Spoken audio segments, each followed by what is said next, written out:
We reviewed the debate team this year. A graduate last year talks about her military journey.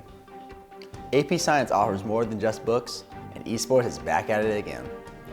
Hello and welcome to Eagle Zone. I'm your anchor for this week, Kobe Dowling.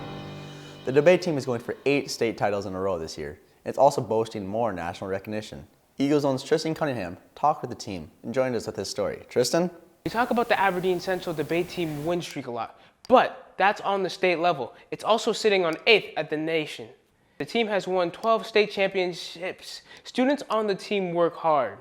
The first day that topics come out in October, we're at practice every single day. Other teams, they put in the time, but they don't put in the continuous effort that we do day in and day out.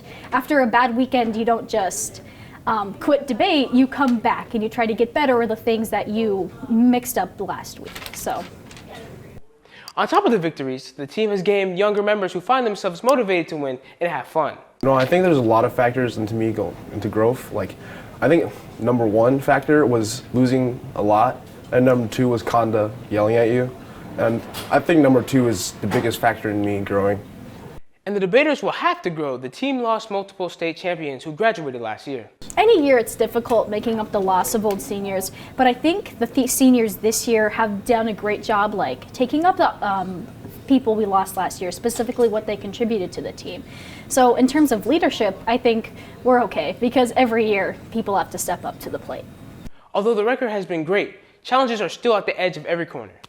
Retaining people. Debate is a very long activity, so being able to be invested from our first tournament in November all the way to March, it's difficult. So trying to come up with different coping mechanisms, specifically with stress, so people can stay invested in debate, while also making sure that they're giving time to their personal lives and academics, things like that. This year looks promising so far. The team has won multiple competitions, and it returns a couple of state champs from last year. Thanks, Tristan, and no pressure, debaters, but we already have a story planned about your 8th straight state win. Stay tuned for that one in our March 6th show. The Aberdeen School District has a good start to its kindergarten registration for next year after a successful kindergarten signing day. The district hoped for at least 100 families registering during the signing day, but it exceeded that number. Kids from the class of 2037 had fun signing their names and getting food and prizes, not to mention pictures, a bouncy house, and the school mascot. If you have a kid going to a kindergarten and you haven't signed up yet, visit the school district website for more information. The school needs people to sign up early so they can plan for next year. We have some nice weather again after the early January cold spell, but can we expect below zero or above freezing to be more common over the next couple months? Tristan Cunningham and Sa Shui are talking with the state climatologist and a meteorologist with the National Weather Service to find out what we can expect to see the rest of the winter. And you might like what they have to say. We'll share that story next week. Seniors are making big decisions for next year as they decide what to do after graduation. Eagle Zone's Hunter Opitz looks at an option more girls are considering, even if it's the path more boys have taken in the past. Hunter?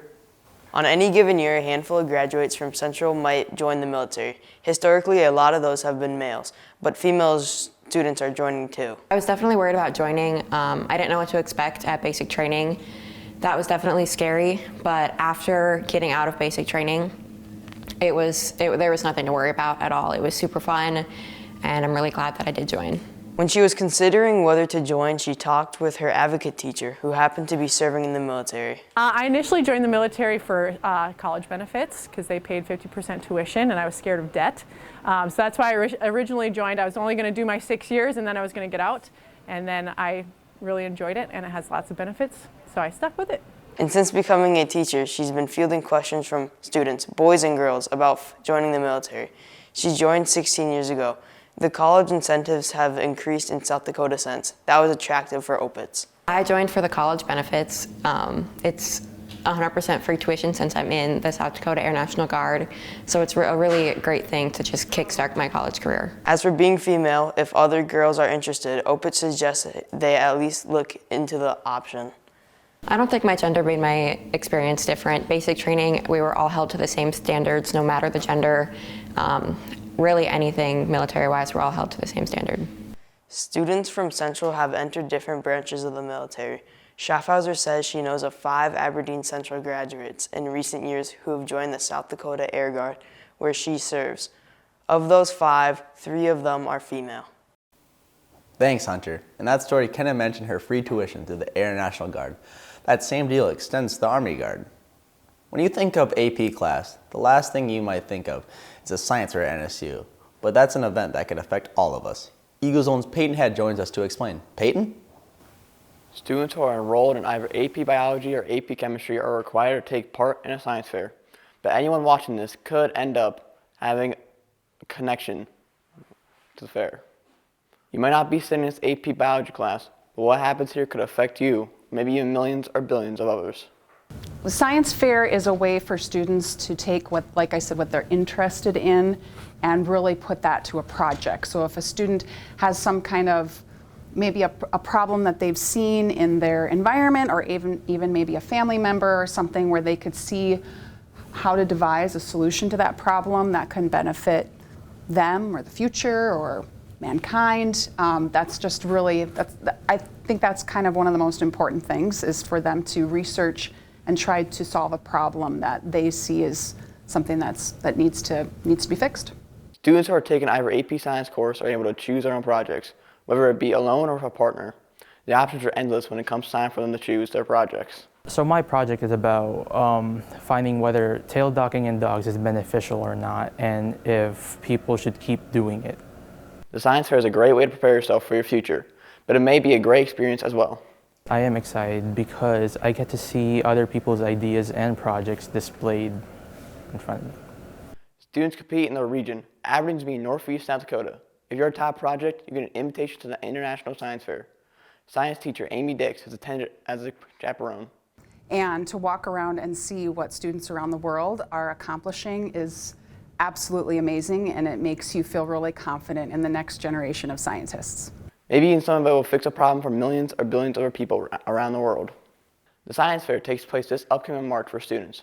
If students earn an invitation to the International Science Fair, they will fly into Los Angeles in the month of May when the event is happening. If you want to find out more information about the Science Fair, visit the ISF page on societyforscience.org. Thanks, Peyton. There are more AP classes that offer more hands-on learning. In McQuillan's AP Lit, students are able to portray their creativity as their Greek gods for a day. We'll be right back after these messages created by media production students.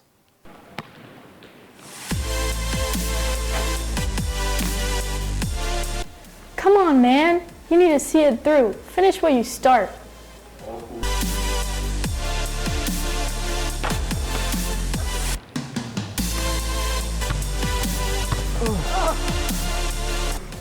Hey, that wasn't nice. You need to own your actions. Yeah, you're right. I need to own my actions. Sorry, Jabez. I got you, pal.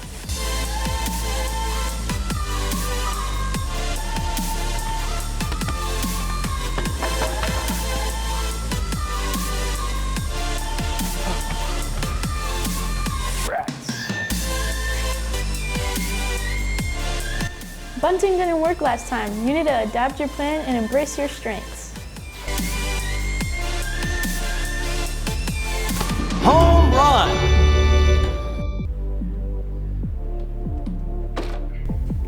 Remember what you were taught. Reflect and revise. Yeah, I got this. SOAR. Soar. Welcome back. It's another exciting week full of sports. With, you guessed it, more cancellations. Eagles Zone's Gavin Bitts has this week's sports. Gavin?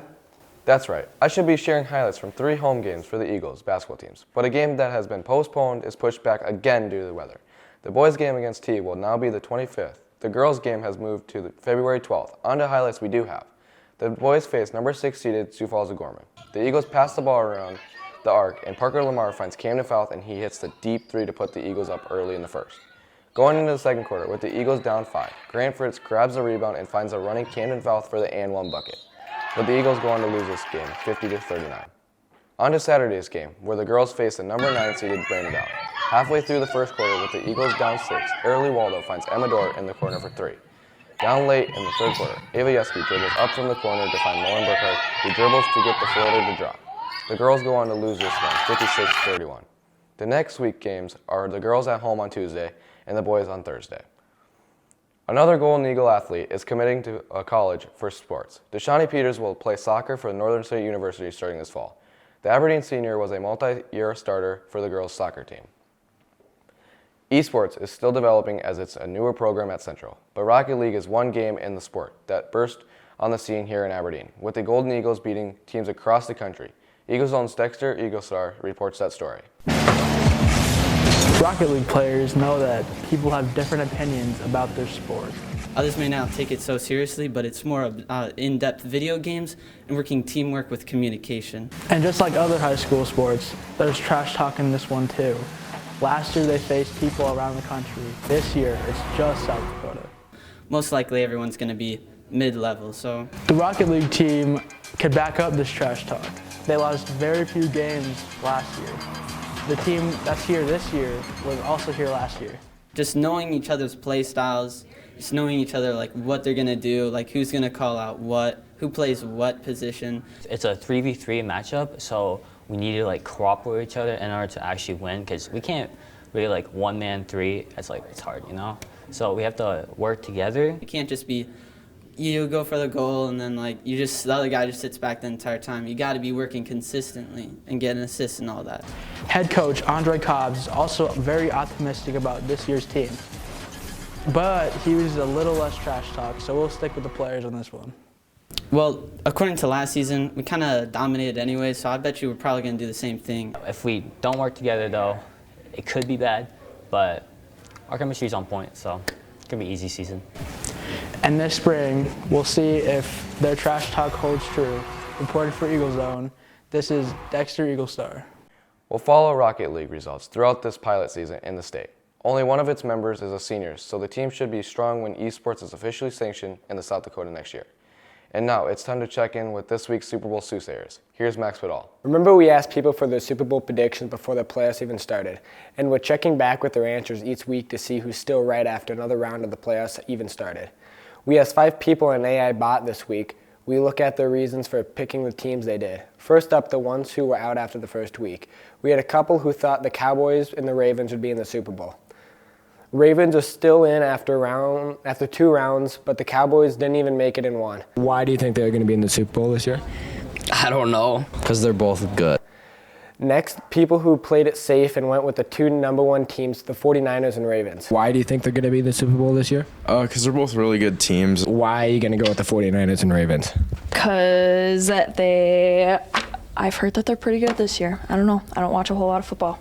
Since she admitted that anyway, we'll tell you what happened behind the scenes. She called her fiance and gave his answer.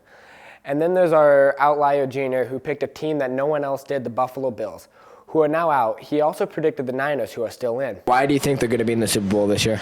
Well, the Niners are just the best team in the league, and I think the Ravens will get bounced out by the Bills. And finally, AI, it picked 2 teams no one else did, the Packers and the Chiefs. The Packers are now out after losing to the 49ers. Its reasons for giving these 2 teams is based off historical success after the playoffs. See you next week. Thanks, Max. We'll see if we have anyone who's still right after this weekend. And speaking of this weekend, if you're looking for something to do, the Lee Wolf Wrestling Tournament will bring wrestlers from around the region to Aberdeen. The event is held in Central High School's Golden Eagle Arena. Colby? Thanks, Gavin. That's all for this episode of Eagle Zone. You can always watch our stories by scrolling down to the Eagle Zone section of the school district website. That's aberdeen.k12.sd.us. We leave you with this week with some winter scenery around campus as the temperatures warm. With Eagle Zone, I'm Colby Down. We'll see you next week.